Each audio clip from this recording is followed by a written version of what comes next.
So in this Keynote tutorial video, I am going to be showing you guys how to edit the table outline color in your Keynote presentation. So once Keynote's opened up, go to the top and add a table to your design. I will use this green table right here for this demonstration. Now, if you want to change the color of the outline, so the outline's right here, or even the grid lines or whatever, that's completely up to you.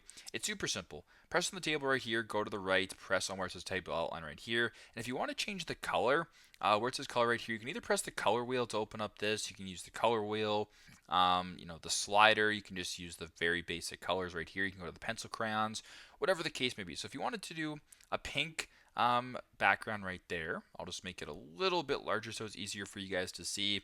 That's how you guys can change it. If you want to make it, let's just use the very basic colors. If you want to make it a blue background or a black or a cyan or a brown, whatever the case may be, it is completely up to you. But pretty much that is how to change the table outline color here in your Keynote presentation. Thanks again for watching, and I hope this video helps.